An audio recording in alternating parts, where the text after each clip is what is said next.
Okay, here's an HPDV8000. Had some iced tea spilled into the keyboard.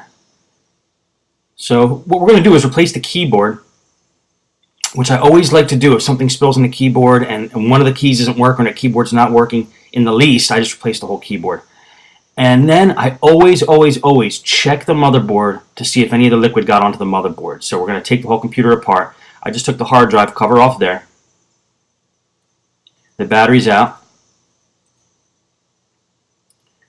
And now we're just going to inspect to see if we see any signs of water damage. And under that hard drive, you can see the white, that's from liquid, that's from water. So the water, or the iced tea, actually got down through the computer to the bottom of the hard drive. So it made it through the system.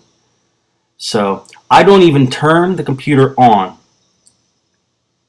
until I check if the motherboard's okay. If there's any liquid that's spilled in the computer, I never turn it on. I pull the battery out immediately. I don't hook up the AC adapter. I don't even test it. I just take it apart and inspect the motherboard as first priority. I'm looking at the hard drive there, just checking if any corrosion is on the hard drive circuit board itself. And I tell the customer too, I say, look, I don't recommend turning this on. It may or may not work, but if you want to save the computer, let me take it apart, inspect the motherboard, make sure the motherboard's clean, there's no liquid still in there, and then we'll turn it on. So they understand that, and they're willing to pay for the diagnostic, even if the computer's fried. At least I'm giving it my best shot. So these hard drives are in here, and they're in a little docking bay. So you just gotta find the right angle to pull them out.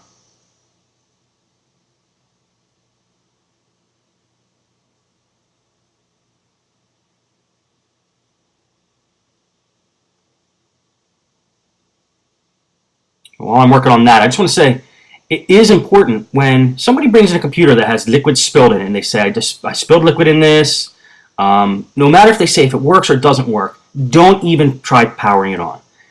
Tell them you need to take it apart first, make sure everything's dry, and then turn it on. Because you don't want to be the one responsible for frying the motherboard if there's still liquid in there. And right now I'm just taking the RAM cover off and pulling out the RAM. And we got the wireless card down in there too, so we're going to pull that out.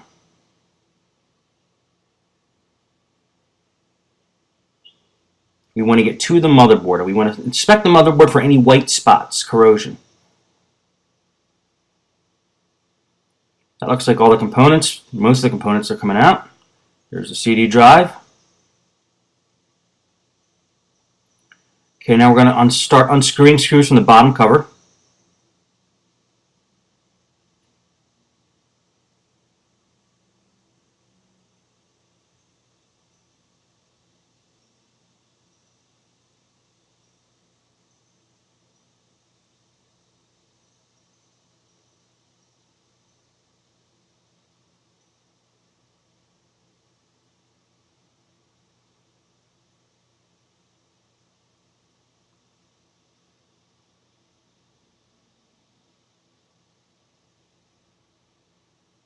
Some of the screws have indicators on them, some don't.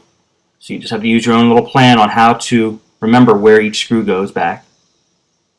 A lot of times the screws that hold on the bottom cover are the same size, but different computers have different screw sizes. So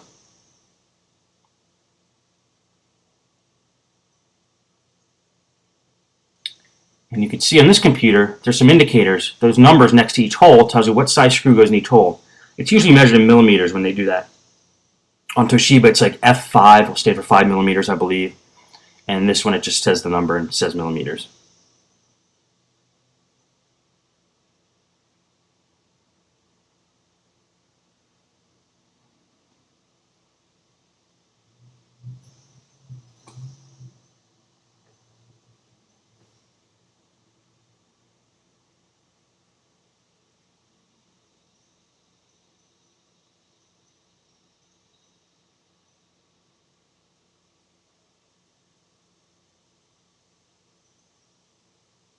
It looks like that's all the screws. Let's flip it over now.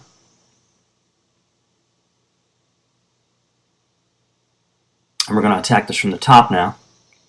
That hinge cover should come off, and that is how you get the keyboard off. On most systems. Let's see what happens on this system.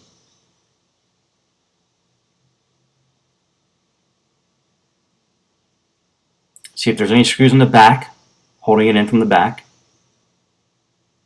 Nope. So we're going to take a screwdriver, try to pry up that hinge cover plate, see if it comes off. Do not force it. And it does come off, so that's a help to us. Now we have some screws exposed that'll take the screen off and hopefully get the keyboard off for us. And I'm just looking at the exact way to get the keyboard off. It might come off as an entire plate. And that took me a while to figure it out. That was a tough one. But finally, I found out how to get the keyboard off, and you have to take a couple more screws off from the bottom here.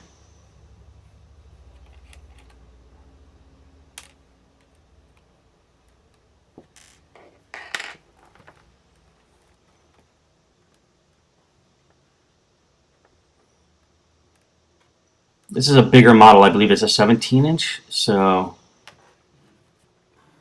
it's got a little bit of a different design. It's the HPDV8000. And you can see the keyboard's loose now, so I think we're just going to poke it up from the bottom. All the screws are out. Just got to find the right spot.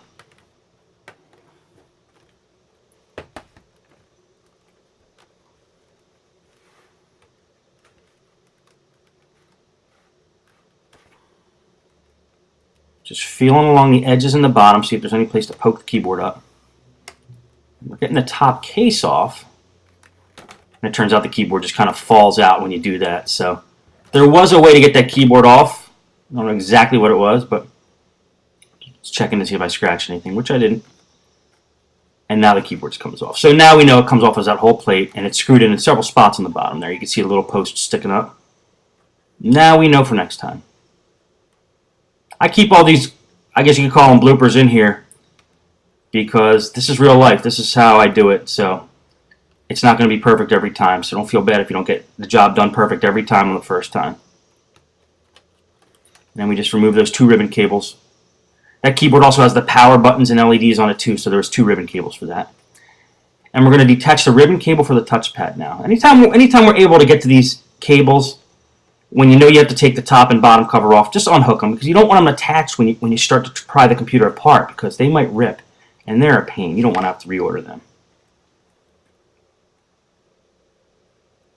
So we detach the touchpad cable there. Just make sure it's out of the way. And now I'm inspecting the motherboard. I'm trying to see if I can see any corrosion. We may not have to take the whole thing apart, but we're going to have to make that call.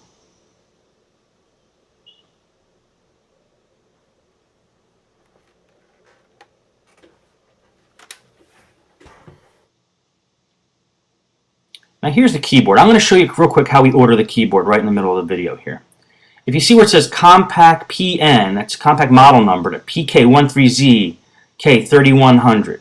So I'm just going to type that exact model number into eBay and see what comes up. And we got 26 items. Like I said, I like to buy from the country that I'm in, so let's see what we got here. We're going to sort them by lowest price first. Since we have about 20 items, we have some selection. We could see if we get a good deal.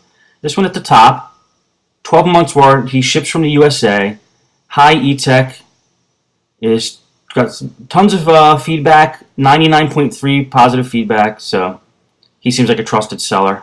He's from Brooklyn, New York. We're going to hit the buy it now, and that's the keyboard we're going to buy for this thing. Now we're going to install that a little later, but this keyboard is going to definitely be replaced. It's very tough when the keyboard gets something spilled in it.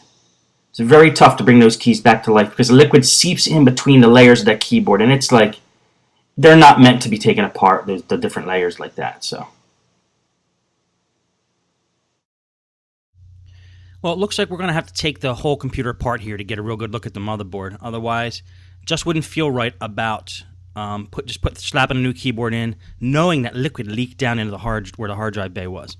So right now I'm just pulling the wireless antenna through the bottom of the case to the top, and I'm going to detach the LCD cable. These are the 2 wires that are coming out of the screen. So after we do that, now we're able to pull the screen off. And then once the screen comes off, we can get to the top and bottom case and get the motherboard out of there. or at least get a good look at the motherboard.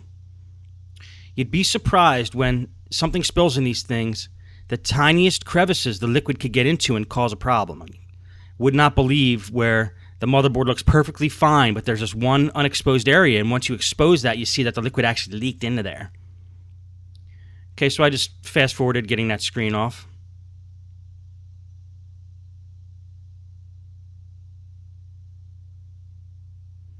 There was these 1, 2, 3, 4 screws on each side. Just wanted to show you there real quick. I must have had a problem, so I had to edit that out of the tape.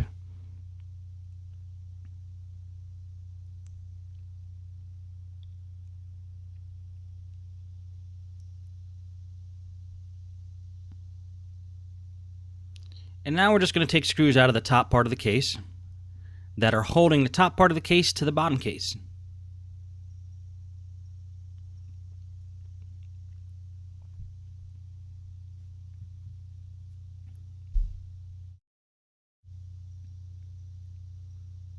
And some of the screws are in there pretty tight.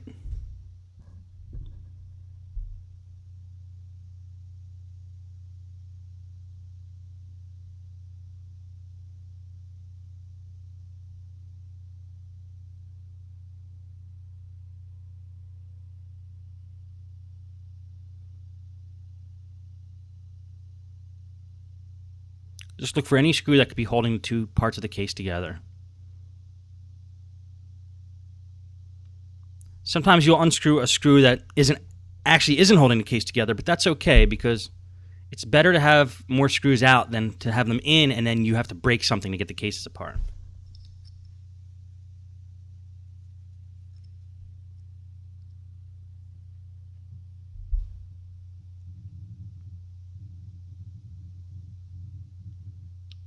And it looks like all the screws. Just want to make sure. Once you're sure and all the ribbon cables are detached, you can start trying to pull the cases apart. Just find a corner that looks like it would be the loosest or easiest one to get off and then kind of go around the edge once you got to start. I like to take my fingernail, if I can, and take it right along the edge there and just try to pop it up nice and gently as you go along the outside perimeter of the laptop.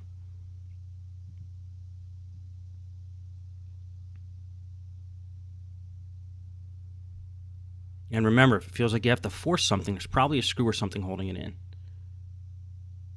There we go. That wasn't too bad. Now we got a nice, good look at the motherboard.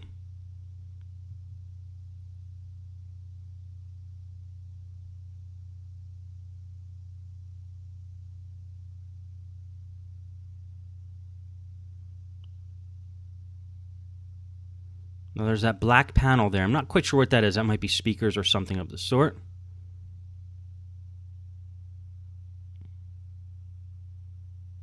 Also, if you see the black sticky tape on top of the motherboard, it's also a good idea to look under parts of that too for corrosion when you're trying to determine whether liquid got onto a motherboard and did some damage. Water seeps into the craziest of places.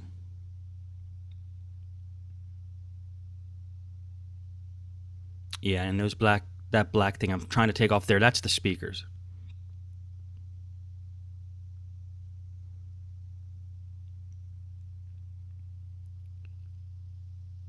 Just going to hit it with some compressed air. Any place you see some dust or dirt, clean it up while you have the chance here. Speakers tend to get a lot of stuff in them because they're exposed to the outside through, the speaker grate. So things fall in through the holes for the speaker and land in the speaker.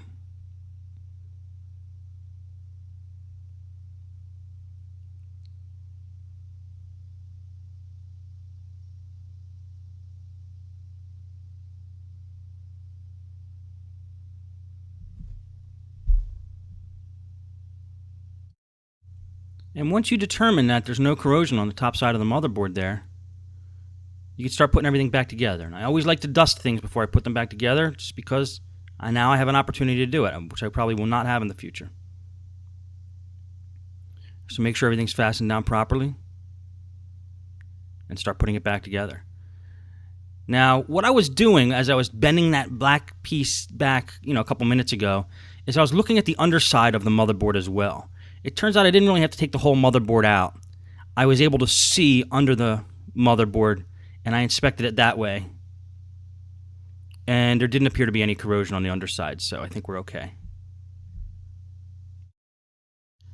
Now again, this is just a precaution. The customer only said that some keys weren't working, but whenever they tell me they spilled something into the machine, this is what I like to do. It's better to be safe and better to make sure the motherboard's clean. This way the computer actually lasts. It might only run for a month if there still is liquid down there.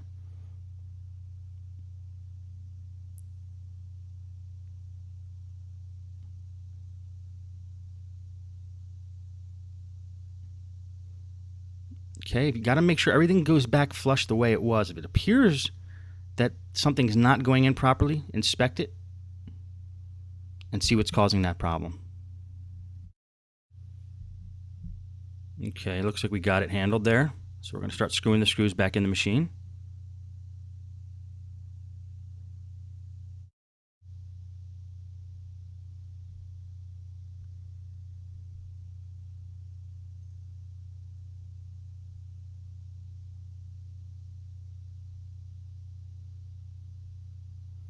Now I'm going to speed up this recording, so again, not to bore you guys, the screws go in the same configuration. We took them out, so it's pretty self-explanatory. Attach the touchpad ribbon cable there.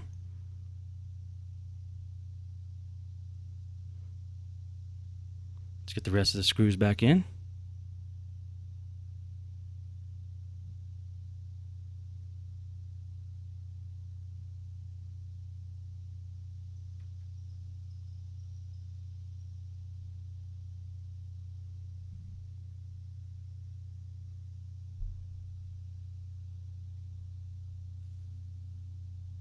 Get the screen back on.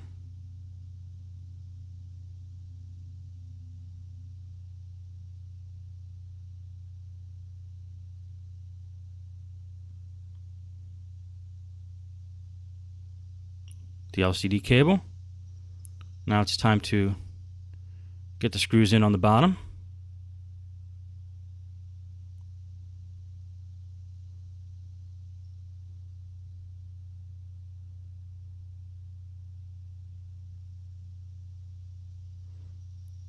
Now we're going to feed that wireless antenna back through the hole.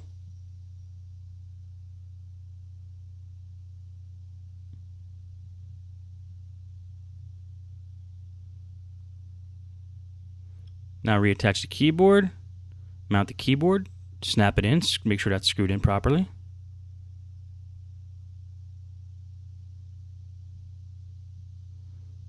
Attach any screws that we missed. Now we're going to install the hard drives.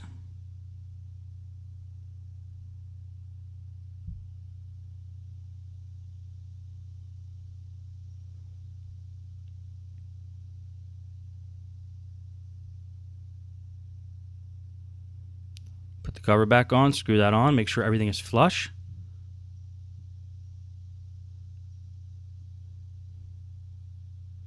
Install the RAM, install the wireless card, screw it down and attach the antenna.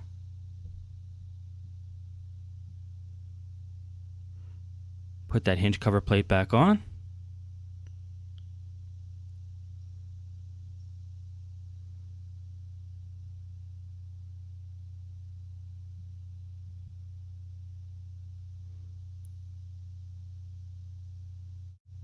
Put the battery back in. Now we're back to normal speed. I'm going to attach the AC adapter, power this on, see what happens.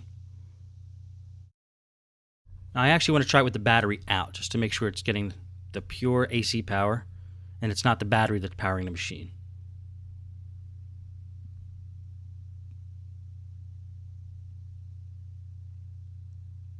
And it's lighting up, it's powering on, everything looks okay. So we still have to get that keyboard, waiting for that keyboard to come in. We did order it. But in the meantime, if you want to use this machine and some of the keys aren't working, you can use an external keyboard through USB. This is a $10 USB external keyboard I got at Micro Center, real small mini one. Very cheaply built, but very handy. Now just be aware when you do USB keyboards that sometimes the drivers have to be loaded before they work. In this case, it worked right away, so we're okay with that. But now, I consider this computer done except for the keyboard replacement. We're confident there's no corrosion on the motherboard. Nothing is fried. Nothing's going to go bad. Everything looks clean, so it's good that we did that test. And that's going to be it for this video.